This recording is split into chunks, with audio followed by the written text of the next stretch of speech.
বিসমিল্লাহির রহমানির রহিম। আসসালামু আলাইকুম। কেমন আছেন আপনারা সবাই? আলহামদুলিল্লাহ, আমিও ভালো আছি।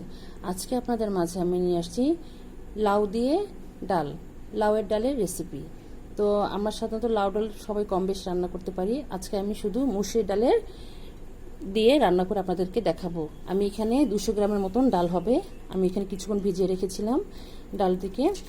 এই যে দেখুন, এই ডালটিকে আমি কিছুক্ষণ ভিজিয়ে রেখেছি যেন সহজে গলে যায়। ওটাকে ধুয়ে রেখেছি। আর একটি ছোট সাইজের লাউ ছিল, ওটাকে আমি এভাবে ছিলে ভালোভাবে এরকম স্লাইস করে কেটে নিয়েছি। ঠিক এভাবে কেটে নিতে হবে। আর লাগবে এখানে কিছু ধনিয়া পাতা নিয়ে নিয়েছি, কিছু পরিমাণে ধনিয়া পাতা লাগবে, পেঁয়াজ কুচি, কাঁচামরিচ, 2টো তেজপাতা, রসুন কুচি, আদা রসুন বাটা 1 চা চামচ ভরে, এখানে ধনিয়ার গুঁড়ো আধা চামচ পরিমাণ, জিরার গুঁড়ো, আর লাগবে পরিমাণ মতন হলুদের গুঁড়ো, লাল মরিচের গুঁড়ো আর স্বাদ মতো লবণ। তাহলে চলুন আমরা রান্নায় চলে যাই। আমি এখন চুলোর কাছে চলে আসছি। এখন আমি যা করব, এখন আমি প্রথমে যে ডালটুকু আছে এর মধ্যে পরিমাণ করে পানি দিয়ে দিব। পরিমাণ মতন পানি দিয়ে দিচ্ছি।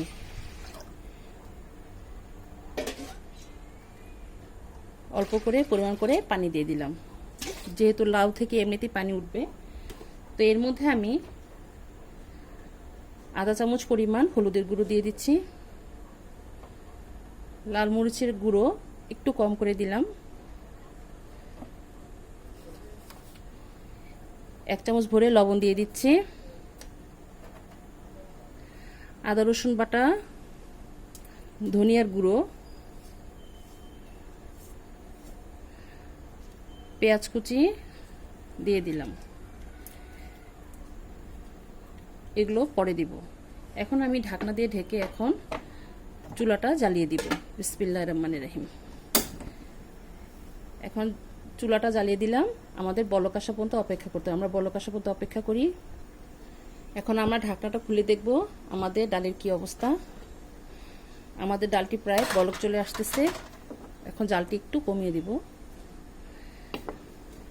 এখন একটু ভালোভাবে নাড়াচাড়া করে দিচ্ছি।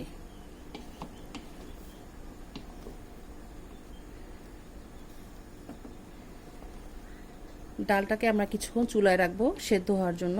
একটু সেদ্ধ হয়ে আসলে তারপরে আমরা লাউগুলোকে দিয়ে দিব। তাহলে আমরা সেদ্ধ হওয়া পর্যন্ত অপেক্ষা করি। এখন আমরা খুলে দেখব। ডালটা ঢেকে রেখেছিলাম, দেখি ডালটার কি অবস্থা।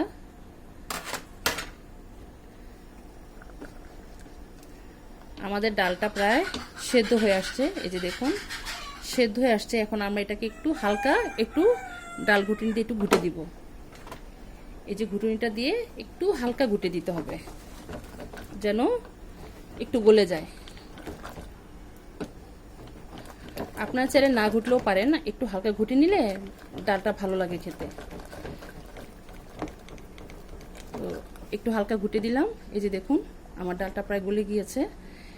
এখন আমি এই পর্যায়ে আমাদের যে লাউগুলো আছে সেটা এর মধ্যে দিয়ে দিব। বিসমিল্লাহির রহমানির রহিম। জালটা বাড়ানো থাকবে। এখন এই পর্যায়ে যেহেতু লাউটা বলক আসা পর্যন্ত আমাদের অপেক্ষা করতে হবে, তারপরে জালটা আবার কমিয়ে দিব লাউটা সেদ্ধ হওয়ার জন্য। এখন এর মধ্যে আমরা যে তেজপাতা 2টো আছে সেটা দিয়ে দিব। এর মধ্যে একটু নাড়া দিয়ে দিচ্ছি। এখন আমরা ঢেকে দিব। ঢেকে কিছুক্ষণ রান্না করে নেব।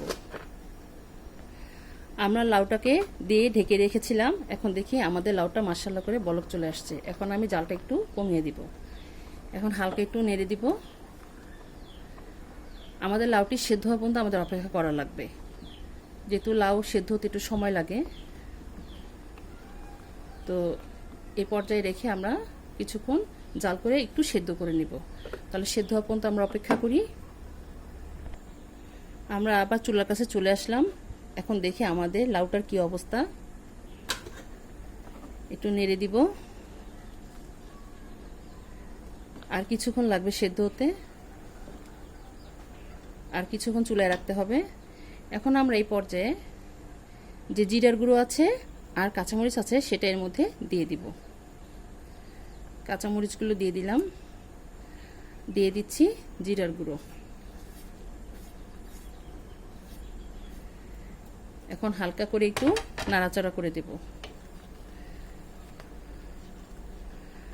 আমরা কিছুক্ষণ রাখবো, তাহলে সেদ্ধ পর্যন্ত আমরা অপেক্ষা করি। ঢেকে দিলাম। আমরা কিছুক্ষণ পর ফিরে আসলাম, দেখি আমাদের লাউটা কতটুকু সিদ্ধ হয়েছে।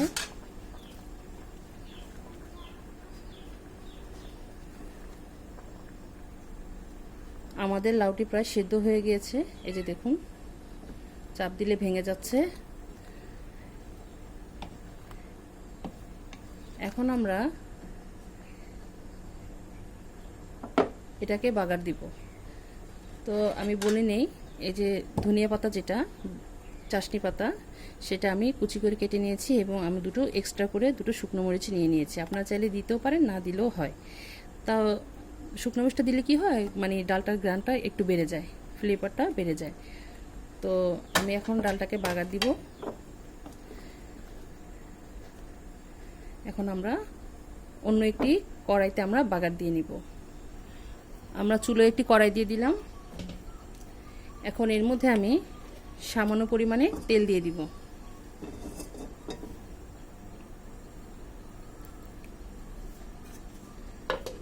সামান্য পরিমাণ তেল দিয়ে দিলাম।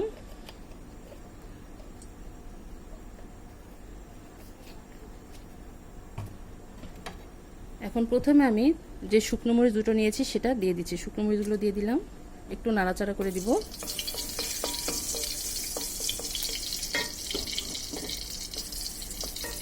এখন রসুন কুচিগুলো দিয়ে দিচ্ছি। বিসমিল্লাহ। একটু লাল হলে তারপরে আমরা ডালটাকে এর মধ্যে ঢেলে দিব।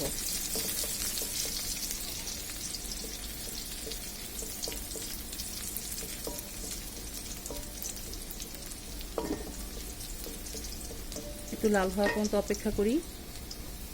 আমাদের রসুনটা প্রায় লাল হয়ে আসছে। এখন এর মধ্যে আমরা ডালটা ছেড়ে দিব।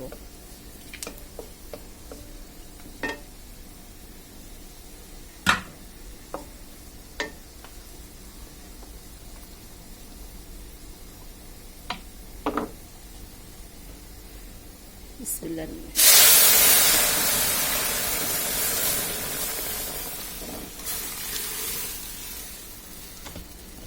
ডালটা ঢেলে দিলাম, চুলার আঁচটা বাড়ানো থাকবে।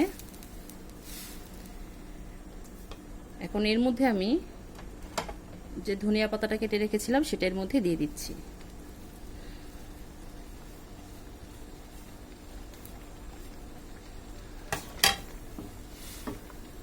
আমি একটু লবণটা চেক করে নিই, দেখি লবণটা ঠিক আছে কিনা। মাশাআল্লাহ ঠিক আছে লবণটা। লাউ রান্নার ক্ষেত্রে একটু লবণটা আপনারা চেক করে দিবেন, যেহেতু লাউ রান্নায় লবণ লাগে একটু বেশি। তো আমাদের ডালটা প্রায় বলক চলে আসছে, আর চুলায় রাখবো না। এই পর্যায়ে আমরা এটাকে নামিয়ে ফেলবো। ভালো করে ফুটে গিয়েছে। এখন চুলাটা আমরা বন্ধ করে দিই। তাহলে চলুন আমরা পরিবেশনে চলে যাই। তৈরি হয়ে গেল আমাদের মজাদার লাউ ডালের রেসিপি। মাশাআল্লাহ, আলহামদুলিল্লাহ, দেখুন দেখতে কত ভালো লাগছে। আপনার বাসায় অবশ্যই একবার হলে ট্রাই করে দেখবেন, ইনশাল্লাহ আপনাদেরটাও আরও ভালো হবে। আমি একটু ঘন ঘন রেখেছি, আপনার চাইলে একটু পাতলা করেও লাউ ডালটা রান্না করে নিতে পারেন। এই লাউ ডালটা ভাতের সাথে, সাদা রুটির সাথে অনেক খেতে মজা। আপনারা অবশ্যই একবার হলে বাসায় ট্রাই করবেন, ইনশাল্লাহ আপনাদেরটাও ভালো হবে। তো আমার এই রেসিপিটা আপনাদের কাছে কেমন লেগেছে অবশ্যই আমাদেরকে কমেন্ট করে জানাবেন। আর আমার জন্য অবশ্যই লাইক এবং শেয়ার করতে ভুলবেন না, আর সাবস্ক্রাইব অবশ্যই করে দিবেন। তো আজ এই পর্যন্ত। আপনারা যে যেখানে আছেন ভালো থাকেন, সুস্থ থাকেন। আল্লাহ হাফেজ।